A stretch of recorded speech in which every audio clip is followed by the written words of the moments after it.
So this is called Images of Alexander. It is not an art history class. We're not going to be studying, the art and sculpture of Alexander. We will look at a lot of it. I'll use it in my slides, but this is not an art history class. The reason I'm calling it Images of Alexander, I'm thinking of images in the mind. And this will become clearer to you as we move along, that pretty much anyone who has a view on Alexander effectively creates another Alexander in their mind. And we can see, we see this in the sources, we see it in modern material as well. I'll just go through these things briefly. So I put this is my opening slide. This is a painting by a man named Pierre Perrault, The Last Supper of Alexander the Great. This painting was made for a group called the Society of Alexander the Great, which actually exists to this day, and amongst its membership have included the likes of Salvador Dali, who's pictured there, and Bill Clinton and Ronald Reagan. It's not clear to me how one gets into this society. As I understand, the criteria is that you have to have done something to contribute to the unity of world government or something along those lines. Anyway, it's a secretive society made up of very wealthy, powerful people. I'll come back to this sculpture, though, in a bit, because it's pretty relevant. Now, this is the important part, this for our purposes. What makes Alexander, I think, really interesting, not just what he did, obviously that's interesting in and of itself, but what makes him a complex figure for historians to have to deal with is this. The problem with the sources, or problems with the sources, and this is not complete. The main sources, the ones I've asked you to look at, are Arrian's Anabasis Alexandru, or Campaigns of Alexander, Quintus Curtius Rufus's The History of Alexander, Plutarch's much shorter but no less useful Life of Alexander, and Diodorus of Sicily in his library books 16 through 20, which deal with Alexander as well. You see them all listed up there. Now, Arrian is writing in 2nd century AD, as is Plutarch. Rufus is probably 1st century AD, around the time of Claudius, the emperor. Diodorus is 1st century BC. He's roughly alive about the same time as Julius Caesar. Can I just ask, do you see a problem, maybe, with these sources on account of that? What is that problem? The living a long time after Alexander lived. Yes, Alexander's alive. He dies in 323 BC. None of those sources are eyewitnesses. Now, they had access to sources that were eyewitnesses or were closer to the time. Unfortunately, those don't survive. So Ptolemy the First, the arguably third pharaoh of Egypt after Alexander, well, the second after Alexander, who was a general of Alexander's, produced a history which is mostly what Arrian uses in his version. Not exclusively, but mostly. So when you're reading Arrian, you're mostly reading Ptolemy. But he was a general of Alexander the Great's, and he became pharaoh of Egypt, and as we shall see, that perhaps makes his credibility questionable at times, not always, but at times. Nearchus, again, Arrian preserves Nearchus almost intact. He wrote the Indica, which is about the journey around India, and that's in Arrian too. He was Alexander's fleet admiral, if you like. Aristobulus was Alexander's chief engineer. He's the one who repaired the tomb of Cyrus the Great. He also wrote a history, which Arrian uses as well, which Plutarch and others borrow from too. Before all of these guys wrote their histories, though, another man named Kalistoni wrote a history of Alexander, and that does not survive either. Kalistoni was Aristotle's great-nephew. He traveled with Alexander on the expedition, he recorded events, and by all accounts, he seems to have exaggerated quite a lot of what he said. However, despite that, the dates and the names that he gives are correct. So we're reasonably sure that, for example, Ptolemy, Aristobulus, probably even Nearchus, and certainly the later sources, when they're writing their histories, they're still using Kalistoni because, again, he's got the names and the dates right. So this is what we call the official tradition. because all the sources, that's Alexander's personal historian, who dies under mysterious circumstances, and we'll come to that in time. And these are all generals or officers of Alexander. That's the official history. And then we have what's called the Vulgate, or common history. This comes from a man named Clitarchus, who again, he wasn't, unlike some of these people, he wasn't an eyewitness. He's writing a little bit after Alexander's dead, but he's interviewing Alexander's soldiers in Alexandria. So he's taking eyewitness accounts from the soldiers who were settled in Alexandria in Egypt and using that to produce his history. It's more complicated than that. Clitarchus seems to have been a tutor to the Ptolemaic royal family under Ptolemy II.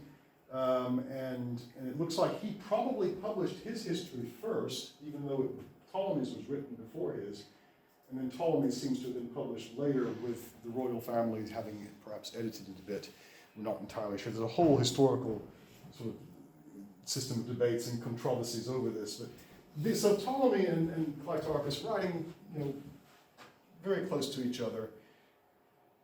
And we call that the Vulgate tradition. So Diodorus of Sicily mainly uses Clitarchus. Curtius Rufus mainly uses Clitarchus, although he also uses Ptolemy. And why are our lights just going off?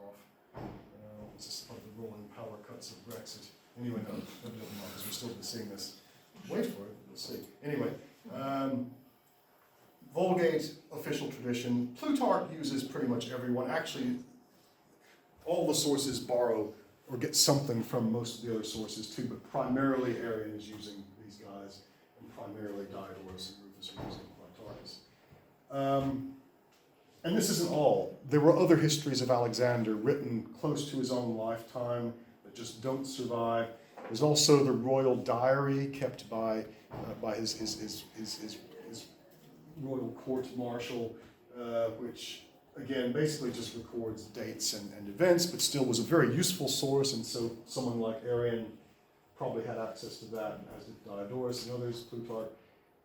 Again, none of these sources survive except in fragmentary form, but those people had access to them. Now, why is this a problem, right? One of the reasons why it's a problem is that these sources don't say the same things. They disagree over some fundamental points, and we'll be looking at those in some detail as we move along.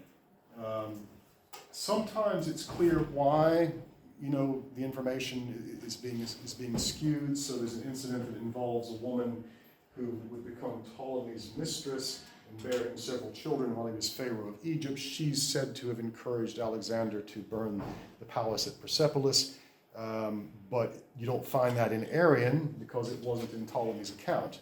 It comes from Clitarchus, who got it from the soldiers. And we're still not sure if it actually happened.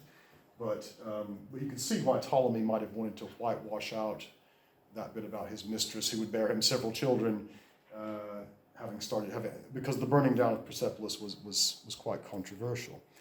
It's usually around controversial points that we find these disagreements, these contrasting representations in the surviving histories. And that's worth looking into. That's what we'll spend a lot of time looking at, how we've got these accounts that differ so dramatically in some cases. Often, and when we get to Kalistoni's death, right, Ptolemy and Aristobulus presumably witnessed it, but they both give, and Arrian comments on this, they give two different versions of the death. And Arrian, you can almost see him, flinging up his arms in frustration. He says, how in the world it is that these people who were witness to this can give two different accounts is very strange. So all in all, there are 5 different accounts of how Kalistoni's died. And a man can only die one way. So something strange is going on there. This is the sort of stuff we want to look at. There are no surviving sources from Alexander's era, at least historical ones. There are some non-historical ones, notably the Attic orators Demosthenes and Aeschines, and I put up examples on Blackboard of their writing that deal with the kingdom of Macedon. This has to do with the politics, we'll look at this a bit more I think next week, but this has to do with the politics of Greece having to deal with the rise of the kingdom of Macedon, Philip II and Alexander. but they are useful, they are rare in the sense that they are contemporary sources that survive from actually Alexander's era. It would be nice if some of these others did. However, I suspect even if they did, we would still have these problems with contradictions. So what I hope you do when we begin sort of properly getting into this material, try to bring either in hard copy or in using the PDFs as many of the sources as you can. We want to compare them. And we want to do the same thing with secondary sources. I haven't brought many with us. I've only brought one today. But where there are disparities or incongruities in the ancient scholarship, there tend to be in the modern as well. And this, again, gets fairly complicated, but there seem to be at least sort of two big strands of argument about Alexander, dating from his own lifetime. One is Alexander was a great civilizer of humankind, a unifier of humanity. He was trying to create a one-world government where everyone could live in peace and harmony, etc. You find different versions of this. And the other, he was just a lucky tyrant. And in the ancient as well as the modern scholarship, you tend to find one of these two being represented to varying degrees. So I brought with me W.W. Tarn, who probably gets the ball rolling on. He's not the start, but he's a major player in the modern scholarship. He's very pro-Alexander for the most part, and he's writing sort of just after the Second World War. And I think someone doing what's called reception studies would probably look at this and say that he's more reflecting the ideas of his own era than he was, say, the reality, but debatable. And then just after he produces this book, another man named Ernst Badian, who is absolutely convinced that Alexander is a lucky tyrant, basically writes a bunch of scholarship contradicting Tarn. And the modern scholarship stems usually from one of those or the other. So if you read Paul Cartledge, and I'm not saying you shouldn't, he's a useful source, he's somewhat anti-Alexander, and that comes out in his writing, and sometimes to the point that it actually compromises the integrity of his scholarship, because he'll use sources that are questionable, but not tell you that they're questionable. The other end of the spectrum is Robin Lane Fox, who advised Oliver Stone on the 2004 film. He's very pro-Alexander. He does cite his sources a bit better, but he also fudges things around controversial issues and maybe avoids some of the negativity. So, ancient or modern, every source on Alexander has some kind of bias, and it's useful to try and figure out what that is and then come to your own conclusions if you can. There's a lot more I could say about the sources and issues with the sources, and like I say, that will be a major subject for our consideration. Like I say, this isn't even complete. There are more sources that are not listed on here. It's strange. I mean, we know that there are always issues with ancient things, ancient history, some uncertainty, but I dare say the period prior to Alexander and the period after Alexander are much better attested in the scholarship. There are better sources that are less controversial, less equivocal, don't contradict each other quite as much. It's just that sort of the 23 years of his life, the 32 years rather of his life, and particularly the 13 years of his campaign, distorted almost out of proportion. One of the only other sort of figure that's I'd say comparable to this is the historical Jesus, in terms of being able to evidence and that's a whole other can of worms that I'm not going to go into. But he's a very, very strange and controversial figure, Alexander. So I wanted to introduce the issues with the sources first. They're incredibly important and inform everything that we do. And for you to be aware that when you're reading a modern source, chances are they're following one of the two strands, either good Alexander or bad Alexander. Some are a bit more mixed and some are more neutral, but most go one way or the other. And just be aware of that. So don't read, if you just read Paul Cartledge, you would think, God, Alexander was a horrible person. And he might have been, but probably not to the same degree that Paul Cartledge thinks. Or if you read Robin Lane Fox, you would get maybe a different sort of picture. It's good to read both. And I appreciate the time is limited, so if you're not able to read the whole of Cartledge or the whole of Fox, their books on Alexander, then what you could do is, again, focusing on the kind of themes that we're going to be looking at, you could look at what they have to say about those things. And what I'll do each week is give you a list of themes. So the module guide broadly talks about what we're going to be doing each week, but at the end of each week, at the end of each session, I'll tell you the sort of themes that I want us to think about and discuss in class for next week.